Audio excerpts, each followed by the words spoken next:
Dios le bendiga, hermano. Dios le bendiga.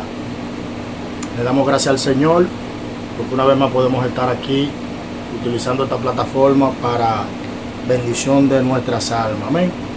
Pidiéndole al Espíritu Santo que desde ahora tome el control y el dominio de todo lo que vayamos a hablar, a pensar, a analizar, a expresar. Que sea Él trayendo la sabiduría y el entendimiento para la gloria y honra de nuestro Señor Jesucristo.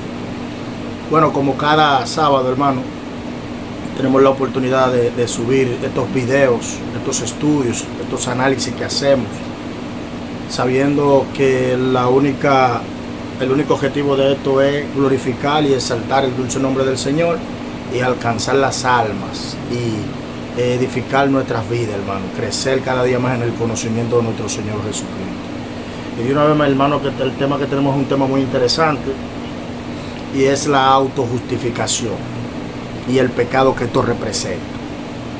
Vamos a estar tomando los versos del Evangelio de Lucas, capítulo 10, versículo 25 en adelante, hermano. Y vamos a analizar lo que el Espíritu Santo nos ayude. La palabra se lee en el nombre del Padre, del Hijo y del Espíritu Santo.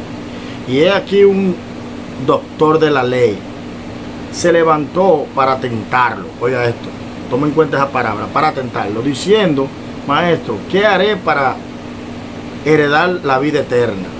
Él entonces les dijo: ¿qué está escrito en la ley? ¿Cómo lees?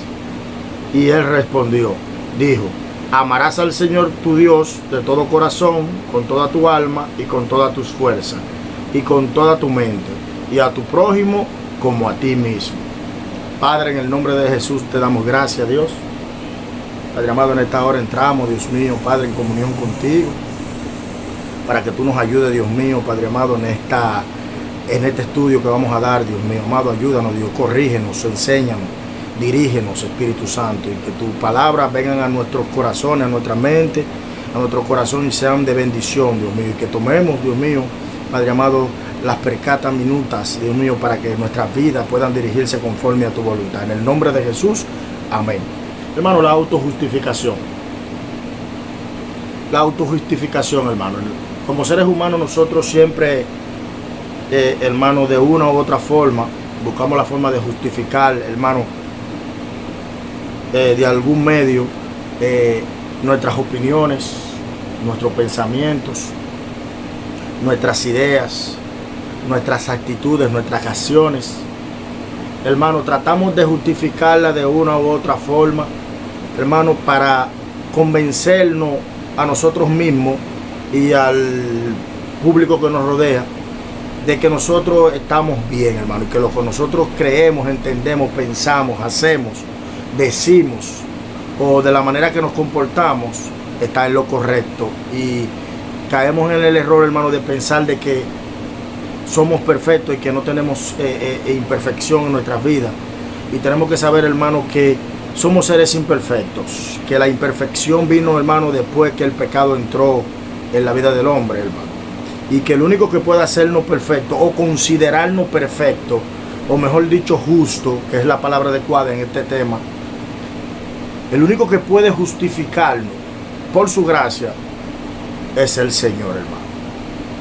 Y esto es un peligro, hermano, que siempre está latente, y uno de los pecados más peligrosos, hermano, que le pedimos al Señor que no caigamos en esto, hermano. Y el texto que estamos leyendo, hermano, era uno de los pecados más frecuentes en cuanto a los fariseos. Y cuando nos vamos a la historia del ciego de nacimiento en Juan capítulo 9,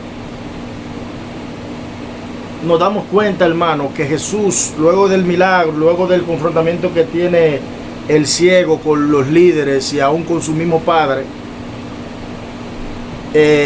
y que él trata de convencerlo a ellos de que es él el que era ciego, pero que Cristo le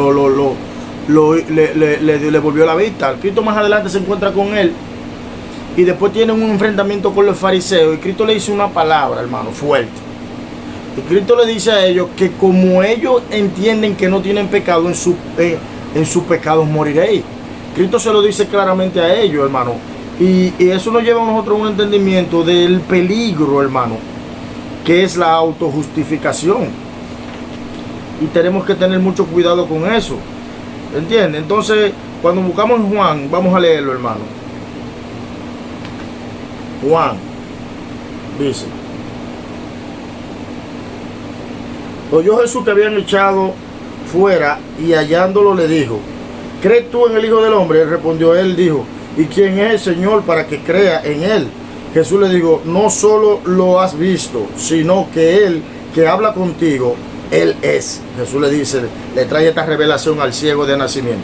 Jesús no le devuelve la vista física solamente, sino que Jesús le da la visión espiritual para poder reconocer quién era el que estaba de frente a él. Y que no tan solo Jesús le había devolvido su bienestar físico, sino también el espiritual. Es el privilegio que tuvo este ciego. Así hay muchas personas, hermano, que hoy en día han caído en este pecado, hermano, y que necesitan tener un encuentro con Jesús. Que Jesús le devuelva la visión de entender quién es el único que puede justificarlo. Y más para abajo dijo Jesús: para juicio vine yo a este mundo, para que los que no ven, vean, y los que ven se vuelvan ciegos. Cuando nosotros nos justificamos delante del Señor, hermano, nos viene una ceguera. Y nosotros no podemos ver nuestra condición caída. No podemos ver nuestros defectos, nuestros errores.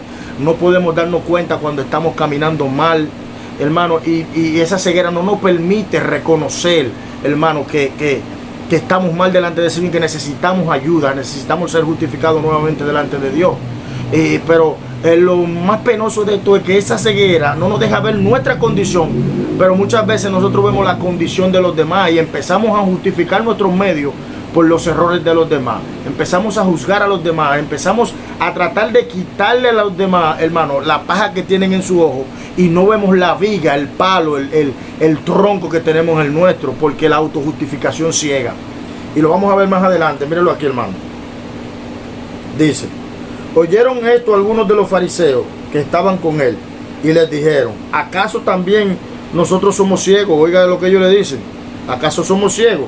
Le dijo Jesús: si fuerais ciegos, no tendrían pecado. Mas ahora, porque decís vemos, vuestro pecado permanece. Ellos se autojustificaron. Y uno de los errores que tenía el pueblo en ese tiempo de Jesús era que Jesús vivía predicando el arrepentimiento, pero ellos no querían considerar que necesitaban un Salvador, necesitaban una justificación delante de Dios, y que por sus propios medios, por todos los ritos y todo el cumplimiento de la ley que ellos hicieran, ellos no iban a ser justificados, porque esto es por gracia. Esto es por gracia desde el principio, hermano. Lo vemos a Abraham, dice la Biblia en Génesis 15:6, que Abraham fue justificado por su fe. Fue por su fe que fue justificado, no fue por sus obras, ni porque Abraham caminaba tan rectamente delante de Dios. La Biblia dice claramente que no hay ningún hombre bajo el cielo que vive y no peque. Habacuc claramente lo dice, hermano, también, que el justo vivirá por la fe, o sea, será justificado por la fe. ¿Entienden? En el libro de los Hechos 13:39, hermano, se dice una palabra muy fuerte en el libro de los Hechos. Quiero entrar así, de esa manera, hermano, citando la Biblia para que entendamos y nos empapemos de lo que queremos hablar. Hechos 13:39. Vamos a ver, hermano. La Biblia es para usarla y apoyar nuestras opiniones en cuanto a eso, en cuanto a ella, hermano. Si no, no acepte nada. Y que de todos aquellos de que por la ley de Moisés no pudiste ser justificado, en él es justificado todo aquel que cree. Oiga lo que dice Hechos 13:39. Que por la ley ellos no fueron justificados, pero todo el que cree en Jesús es justificado delante de Dios, hermano.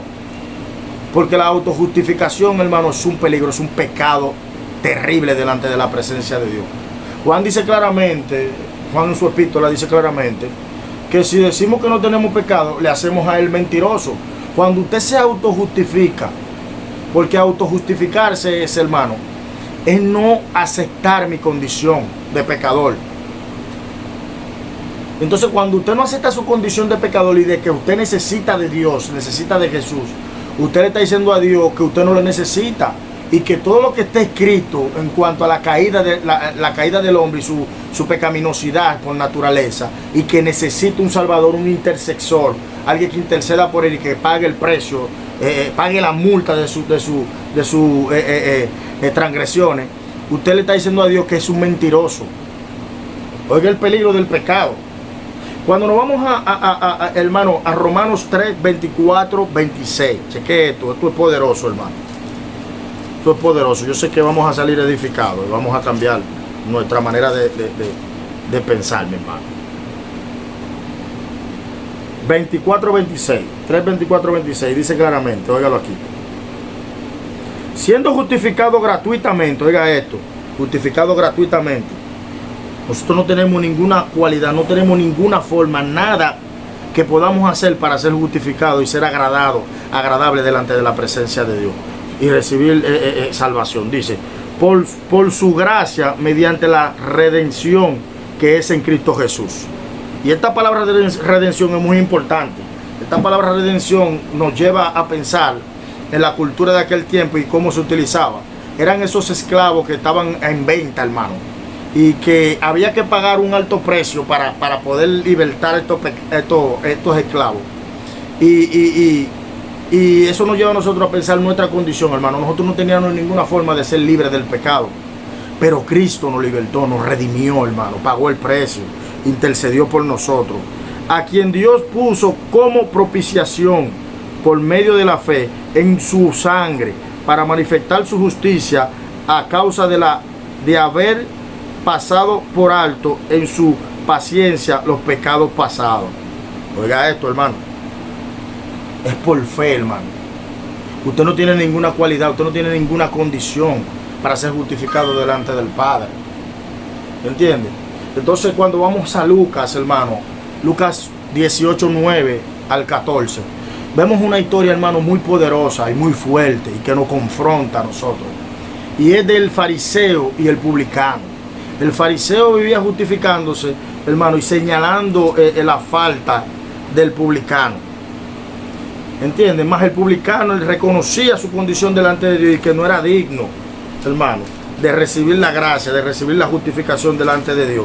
Y por eso salió justificado delante del Padre. Y eso es algo, dice, a unos que confiaban en sí mismo, cuando usted se autojustifica, usted está confiando en sus propios méritos, en sus propios medios. Usted está confiando en su condición, en sus cualidades, hermano, y nosotros no tenemos nada que nos pueda justificar delante de Dios. Y dice, como justo, cuando usted se autojustifica, usted dice que usted es una persona, hermano, que no tiene defecto, una persona que no comete errores, una persona que es perfecta. Y aquí nadie es perfecto, hermano.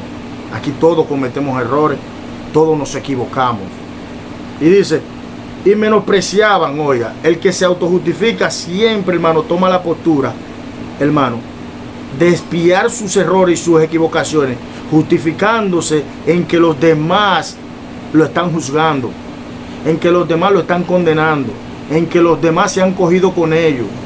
Y las cosas no son así. El que se autojustifica no permite ser confrontado por su falta, por su error. El que se autojustifica no permite que le puedan mostrar dónde se equivocó, dónde falló. El que se autojustifica, hermano, la autojustificación, hermano, pone una barrera que no permite que la gracia poderosa de Dios opere en la vida del que de la persona. El que se autojustifica, hermano, porque Dios no puede quitar nada de nosotros que nuestros corazones lo anhele y lo aprecie. Si no hay un deseo, mire, la clave para salir de la autojustificación y ser redimido de ese pecado, ¿sabe cuál es? Es reconocer humildemente que hemos fallado y tener el deseo de que Dios pueda obrar en esa situación, hermano. Si usted no tiene el deseo de salir de esa condición, Dios no lo va a sacar, hermano. Dios no lo va a sacar. Y sigue diciendo, hermano. Dijo también esta parábola. 2 hombres subieron al templo a orar. Uno era fariseo y el otro era publicano. Estos son dos tipologías, hermano, de personas. Son 2 tipos de personas. dos tipos de creyentes, usted puede también encajarlo ahí. Y dice, el fariseo, puesto en pie, oraba consigo mismo. De esta manera, Dios te doy gracias porque no soy como los otros hombres. Oiga esto, él se excluía, él se metía en un renglón muy selecto. Él estaba mirando la falta de los demás, pero no podía ver la falta de él por el velo, por la ceguera que tenía, por la autojustificación. Porque no soy como los otros hombres, ladrones, injustos, adúlteros, ni aún como este publicano. Oiga esto. Ayuno 2 veces a la semana. Oiga esto. Él quería comprar a Dios con su sacrificio. Dice, doy diezmo de todo lo que gano.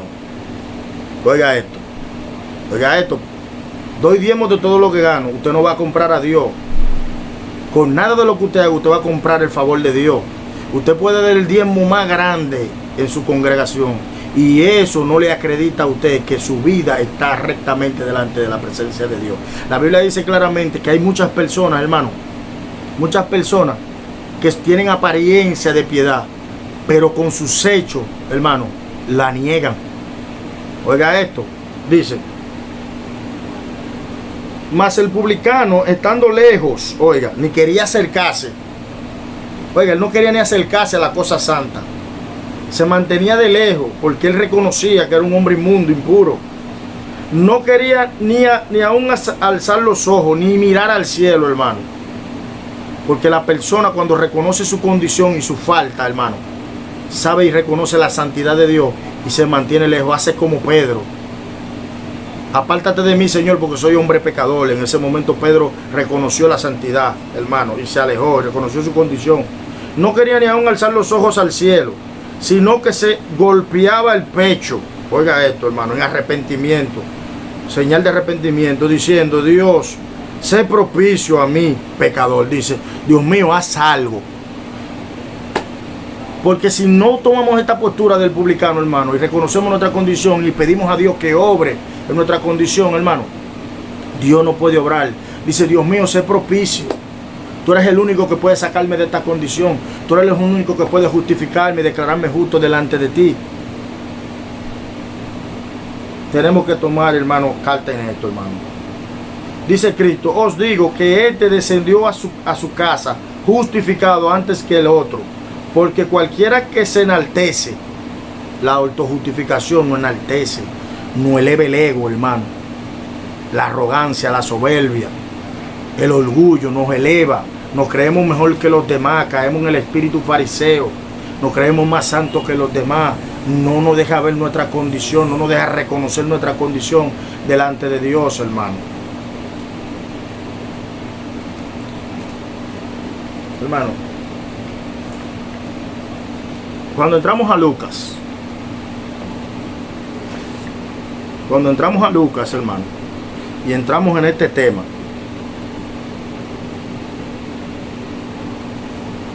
nos vemos claramente, hermano, que cuál era el problema que tenían estas personas, hermano. Era un problema muy serio que estas personas tenían. Lucas, donde estábamos tratando, Lucas 3, hermano.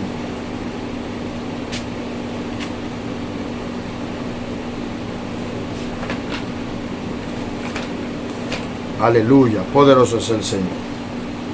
Dice la Biblia que un hombre, hermano, allí se le acercó un doctor de la ley. Oiga esto, alguien, hermano, que se sabía la ley de cabo a rabo, se sabía los mandamientos del Señor de arriba abajo.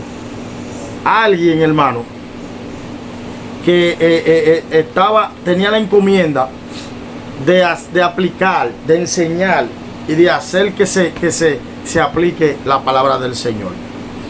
Y este doctor de la ley, hermano, la Biblia dice claramente que se levantó para tentarlo. Oiga esto, se levantó para tentarlo, o sea, se levantó con malas intenciones. Se levantó para contender con Jesús. Así hay muchas personas, hermano, Hay muchas personas que, hermano, se acercan a usted con preguntas que ellos ya se las saben por anticipado. Pero ellos lo que quieren saber cuál es su opinión. Para ellos justificar, hermano, y contender para poder mantener su propia idea, su propio pensamiento, su propio entendimiento, su propia opinión. No para sopesar y tomar en cuenta la opinión de los demás y reconocer en el momento que está equivocado. Porque si en ese ámbito que yo me acerco a una persona, le doy mi opinión, escucho la opinión de él, entonces tomamos las dos opiniones, sacamos las cosas buenas y de ahí sacamos una buena enseñanza que nos beneficia a ambos. Pero muchas personas no, muchas personas lo hacen para contender, hermano, para medir pulso. Y dice la Biblia que este hombre se levantó para tentarlo, Jesús, diciendo, maestro, oiga, no le dice Señor, él dice maestro, no le dice Señor, o sea, él no reconoce quién es Jesús, él no reconoce la personalidad de Jesús, el carácter de Jesús, y no lo hace con reverencia, hermano, sino que dice maestro, ¿qué haré para heredar la vida eterna? Él sabía que había una herencia, oiga esto, él sabía que había una esperanza de una herencia y que todo aquel, hermano, que se guardara para el Señor iba a tener una herencia, iba a recibir una recompensa. Una herencia es algo que usted lo recibe en un futuro. La vida eterna, él sabía sobre el tema de la vida eterna, hermano. Y dice, él entonces le dijo, ¿qué está escrito? Le dijo, en la ley. ¿Cómo lo lee? ¿Tú te sabes la ley? Tú sabes la ley, tú sabes qué dice la ley, tú sabes qué es lo que hay que hacer. Le dice Jesús, ¿cómo lo lees? ¿Cómo tú lo aplicas? Dice, y él respondió, oiga lo que le dijo el maestro de la ley, dijo, amarás al Señor tu Dios de todo corazón y con toda tu alma y con toda tu fuerza y con toda tu mente. Dice, ahí él le aplica y le cita a Jesús, Deuteronomio 6:5, le aplica a Jesús.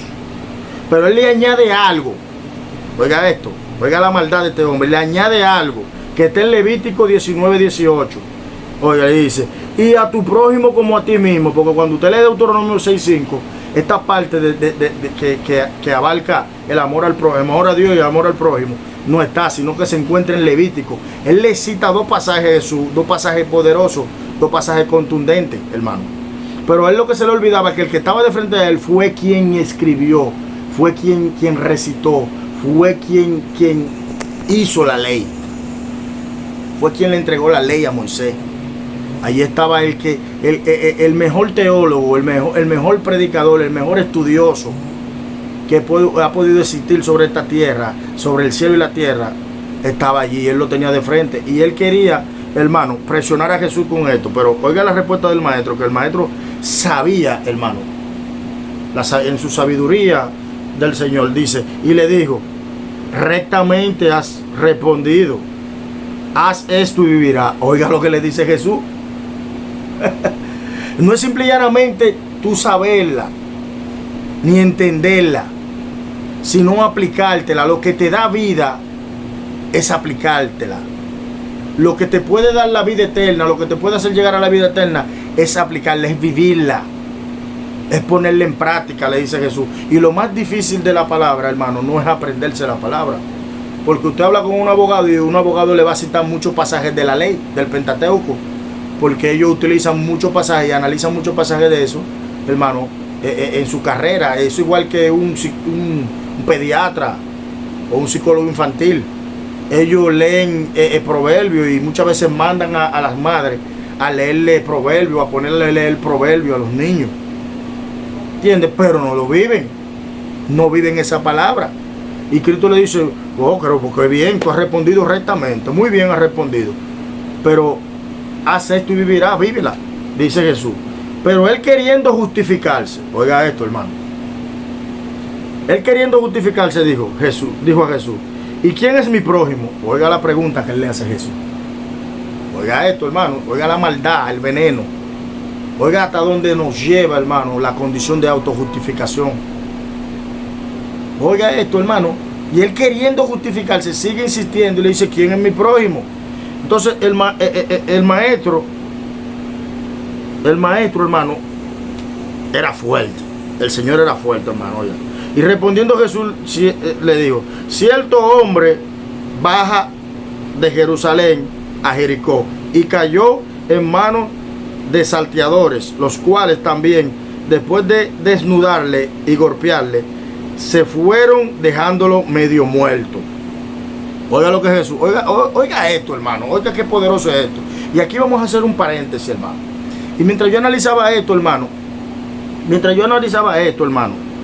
y me metía a desglosar esto, lo primero que Jesús dice, que bajaba. Este es simplemente bajar de Jerusalén. No es simple y llanamente que vino un hombre y bajó de Jerusalén. Porque tenemos que entender el lenguaje del Señor. El lenguaje del Señor, el Señor hablaba, hermano, con un lenguaje muy profundo. El Señor hablaba con un lenguaje, hermano, y una sabiduría que era muy profunda. ¿Y qué nosotros aprendemos de que un hombre bajaba simple y llanamente en esta parábola y que fue asaltado y fue golpeado y fue dejado medio muerto? ¿Qué nosotros podemos aprender, hermano? Tenemos que entender que la palabra, hermano, son espíritu y son vida. Y que el Señor Jesús hablaba, hermano, en los tres tiempos. Jesús hablaba desde el punto de vista de la eternidad y lo aplicaba en nuestra vida diaria, en las cosas que usted y yo podemos ver y conocer. Pero detrás de eso hay una enseñanza espiritual. Y este que bajaba, hermano, es un descender, hermano. Cuando lo llevamos a nuestra vida como creyente, es un descender de una posición a una más baja. Es un descender en mi vida espiritual. Y este hombre descendió en la vida espiritual. Este hombre, hermano, claramente el descender, el bajar, hermano, de una condición a otra, de una condición espiritual a otra. Jerusalén simboliza los pactos y las promesas del Señor. Él bajó, él perdió el pacto, rompió el pacto.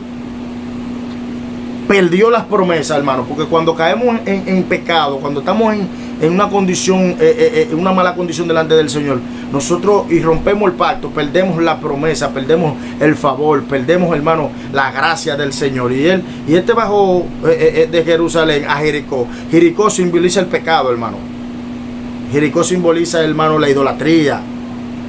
Tenemos que entender algo claramente, y era que para los judíos, hermano, Jericó y las personas que pertenecían a Jericó eran considerados como gente inmunda, como basura, como si fueran perros, hermano.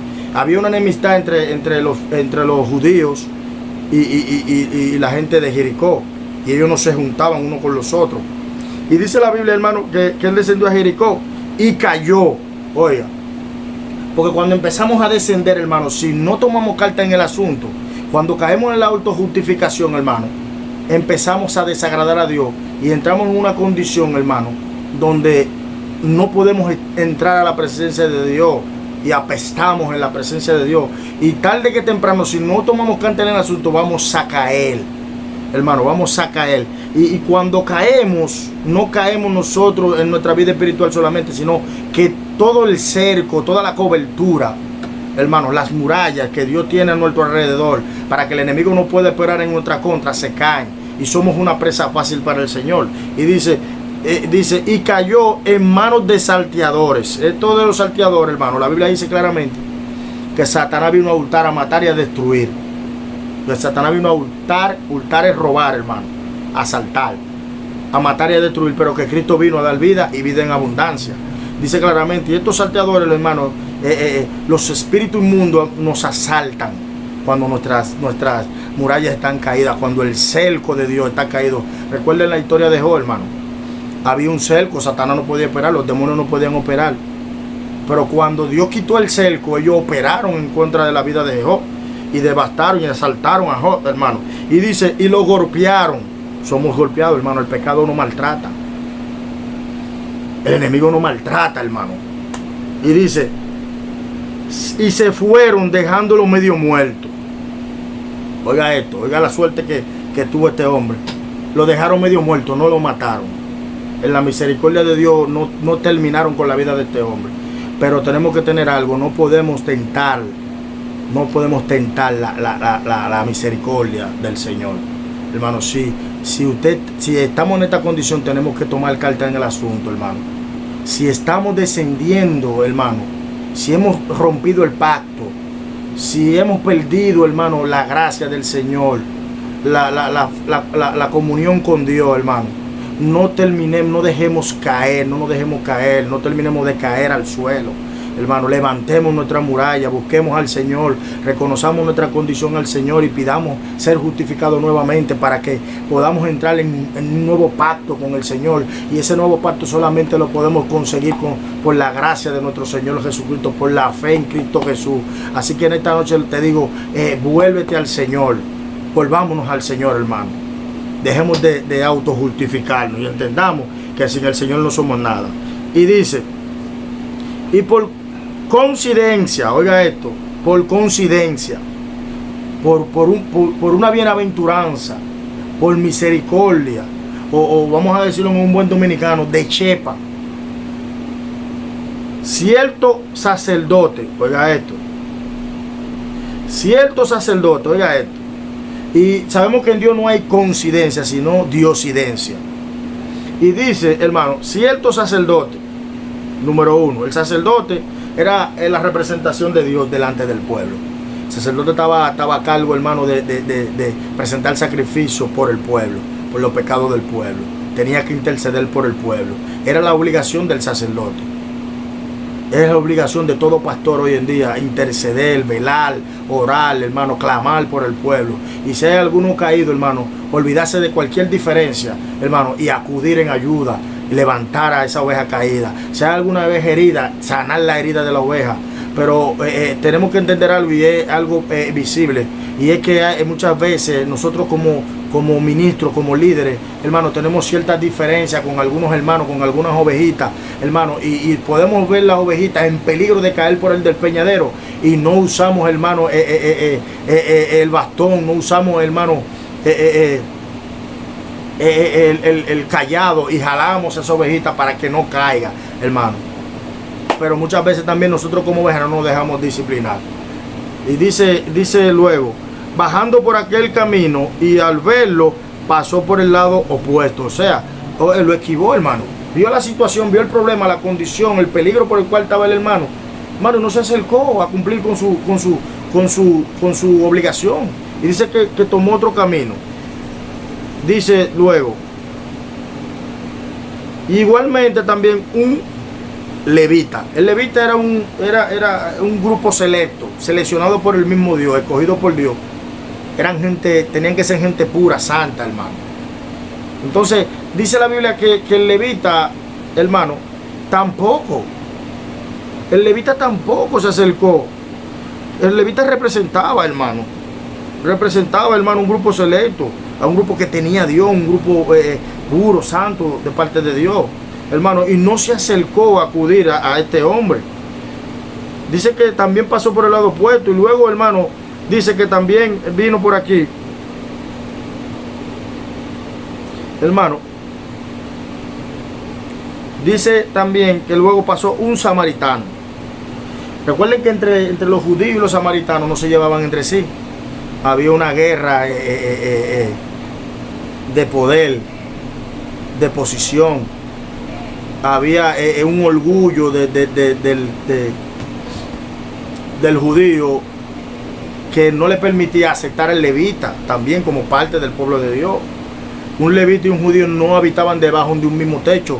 Hermano, cuando un judío veía a un levita caminar por un camino, se salía del camino, se desviaba a otro camino para no pasar ni por el lado.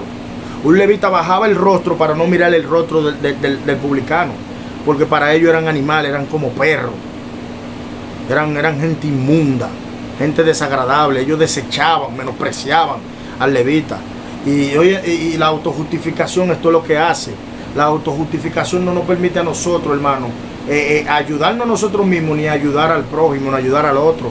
La autojustificación no nos permite, hermano, considerar nuestra condición y vemos a los demás, hermano, como menor a nosotros. Y Pablo dice, hermano, que tenemos que considerar a los demás como mayores a nosotros. Oiga esto, el apóstol Pablo, un hombre que que tenía la sabiduría del cielo, un hombre que Dios lo había usado, hermano, de manera poderosa. Y oiga lo que dice el apóstol Pablo, que tenemos que ver a los demás como mayores a nosotros mismos. Pero hoy en día, hermano, las posiciones, hermano, los puestos jerárquicos, hermano, los grandes ministerios, la fama, hermano, a veces creemos que el liderazgo es para nosotros soyugar al pueblo, y el liderazgo no es para soyugar al pueblo, el liderazgo es para servir al pueblo, para ministrar al pueblo, para restaurar al pueblo, hermano, para sanar al pueblo, para corregir al pueblo, para dirigir al pueblo. No para que yo me enseñoree, por más posición que yo tenga, por la posición más alta que yo tenga, no es para que, por más Biblia que yo me sepa, yo no puedo pensar que soy más grande que los demás. Por más que Dios me use, por más que Dios me ministre, por mayor que yo tenga una relación con Dios, yo no puedo pensarme que soy mayor que los demás. Y la autojustificación nos lleva a esto. Y esto le pasó, hermano, al sacerdote, le pasó al levita. Ellos estaban a cargo de esto, hermano. Ellos tenían que ayudar a este hombre. Era obligación de ellos como hombre de Dios, hermano. Pero la Biblia dice, y Jesús, hermano, para golpear el orgullo de los fariseos, usted va a ver que en muchas parábolas Jesús utilizaba a los samaritanos, hermano, como martillo para golpear ese orgullo de los fariseos. Jesús utiliza aquí los mismos y dice que un samaritano pasó, que iba por el camino, se acercó a él. Oiga esto, hermano, sin conocer a ese hombre, él se acercó a él, y era el que menos podía hacer esto, porque era el que era considerado perro, era una persona inmunda, era una persona desagradable, era alguien que no tenía a Dios, era alguien que no tenía justificación ni gracia delante de Dios, ni el favor de Dios estaba con él. Pero dice la Biblia que él se acercó. Él se acercó, y muchas veces nosotros como creyentes y que profesamos a Jesús, hermano, no hacemos estas cosas que nos corresponde hacer. Y más, sin embargo, vemos que gente que no le sirven al Señor y son más dadivosos, son más complacientes, son más cariñosos, son más dispuestos a tenderle la mano al que está necesitado. Y esto es fuerte, hermano. La autojustificación es un velo, es una ceguera, es una escarcha que viene a nuestros ojos, hermano. Y dice que él se acercó y al verlo fue movido a compasión. Oiga esto, fue movido a compasión, hermano. Su corazón se enterneció, su corazón fue movido a misericordia. Él mostró el corazón de Dios, él mostró la actitud de Dios, el carácter de Dios. Hermano, este hombre que era el que no tenía a Dios, manifiesta los frutos del Espíritu. Mas el que tiene a Dios, hermano, oiga, se vanaglorió, se enorgulleció, se encegueció. La autojustificación lo encegueció, porque la autojustificación, como ya hablamos, nos hace ver a nosotros más grandes que los demás, no nos deja ver a nosotros nuestra condición, no nos deja ver que nosotros necesitamos de Dios para poder ser de bendición a otro, hermano. Y dice claramente aquí, y acercándose, vendó sus heridas. Lo primero que hizo fue que vendó sus heridas, hermano. Empezó a tratar la herida, empezó a tratar la condición, empezó a ver qué podía hacer por el hermano, empezó a orar, a ayunar por el hermano, empezó a darle una palabra de consuelo, empezó, hermano, a buscar al hermano, a decirle: yo estoy contigo, esa situación va a cesar, tú puedes pasarle el proceso a Dios, Dios está contigo, Dios va a obrar en el momento indicado. Pero no, muchas personas, hermano, con su autojustificación, lo que empiezan es a señalar el pecado. Él está así por su falta, él está así porque le falló a Dios, él no tiene a Dios, él no tiene, hermano, le caen en el error que cayeron los amigos de Job. Los amigos de Job, hermano, vinieron en ayuda de Job, pero ellos llegó un momento que se desesperaron y empezaron a decir que Job había caído en esa condición y que toda su desgracia era por el pecado. Y ellos no entendían que había un propósito de Dios, hermano. Había un propósito de Dios en lo que Job estaba pasando. Y dice claramente que vendó sus heridas, derramó aceite. El aceite es símbolo de la unción. El aceite es símbolo de la unción. El aceite es símbolo del Espíritu Santo. Y algo que tenemos que tener aquí en cuenta es que el sacerdote y el levita, que supuestamente tenían la unción, tenían la presencia, el respaldo de Dios, habían sido ungidos por Dios para esta obra, no la hicieron. Yo no sé qué tú estás haciendo con la unción que Dios te dio. Si te estás vanagloriando, si estás buscando tus propios beneficios, si te está enalteciendo, si te está posicionando con la unción que Dios te dio, si está vendiendo esa unción. Yo no sé lo que tú estás haciendo. Algo si yo sé que Dios nos va a llamar a cuenta. Dios nos va a llamar a cuenta, hermano. Dice claramente luego que echó vino. El vino es símbolo de alegría, hermano. El vino es símbolo de alegría. Tenemos que entender esto. Símbolo de alegría. Entonces, el hombre le devolvieron la alegría. El hombre le devolvieron el gozo. Aquel que estaba tirado, medio muerto, le fueron vendadas sus heridas, le sanaron las heridas. Luego, utilizando la unción, la presencia del Espíritu Santo, y luego le echaron vino, le devolvieron el gozo, le devolvieron la alegría, hermano, porque a eso estamos llamados. Poniéndolo sobre su propia cabalgadura, oiga esto, lo llevó a un mesón. El mesón, hermano, es un lugar de reposo. Es un lugar, hermano, de descanso. Esto es tipo de la iglesia, hermano. Así nosotros tenemos que hacer, hermano. Tenemos que olvidarnos, hermano, del pecado, de los errores, de la falta de los demás, hermano. De esa gente que están ahí afuera, hermano. Dios tiene propósito con esa gente también. Aún ellos están envueltos en sus delitos y pecados. Pablo dijo claramente que aún siendo el pecador, Cristo murió por él. Cristo también murió por esa persona. Y esas personas que están ahí golpeadas, maltratadas por el pecado, nosotros tenemos que tomar la misma actitud de este samaritano, hermano. Y tomarlo y llevarlo y hacerlo entrar, hermano, a la casa del Señor, para que allí sean vendadas sus heridas, para que allí, a través de la unción, del aceite de la unción, puedan ser ungidos y podamos devolverle, hermano, la alegría, el gozo, hermano, podamos libertarlo del pecado, hermano, que solo lo llevará a muerte. Y dice, luego que lo depositó en el mesón, y cuidó de él, y tomó cuidado de él. Oiga esto, hermano. Y al día siguiente, al partir, sacando 2 denarios, los dio al mesonero, y dijo, cuídalo, y todo lo que gaste de más, yo te lo pagaré cuando regrese. Esto hizo el Señor por nosotros, hermano. ¿Cuántos de nosotros éramos los que estábamos tirados en ese camino? ¿Cuántos de nosotros han estado tirados, pasando por una situación difícil, hermano, que hemos caído, le hemos fallado a Dios, hemos cometido un error, hemos faltado al Espíritu Santo, hermano? Y cuántas personas nos ven en la condición, hermano, y en vez de tendiendo la mano nos juzgan, nos señalan, hermano, nos estrujan nuestra falta, nuestros roles, nuestra cara, hermano. Pero qué bueno que tenemos a Jesucristo, que tenemos al Señor tan amoroso, tan complaciente, hermano.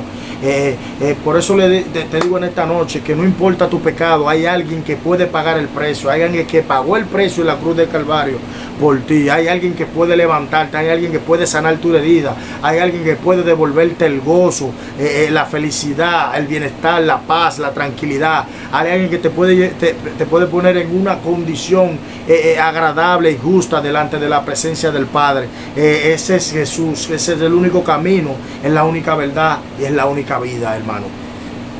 Y dice claramente, Jesús le hace una pregunta: ¿quién de estos 3 le parece que llegó a ser el prójimo del que cayó en manos de los salteadores?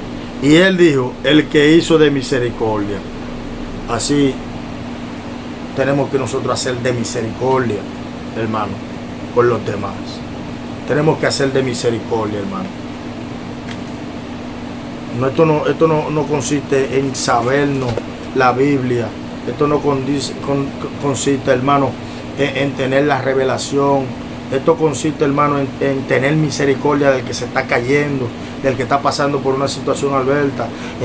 La palabra misericordia es la capacidad de sentir compasión por lo que sufren y brindarle apoyo, no importando su condición. Eso es misericordia, hermano. Del latín miseri significa miseria, necesidad. Cordis, corazón, el impulso o el sentir del corazón, hermano. Eso es la palabra en el latín desglosada de misericordia, hermano. Tenemos que tener misericordia, hermano. En el libro de Job, vamos a leer unos versículos para concluir, hermano. El libro de Job, capítulo 25, versículo 4. Hay una palabra que dice fuertemente uno de los amigos de Job. Dice, 25:4 en adelante.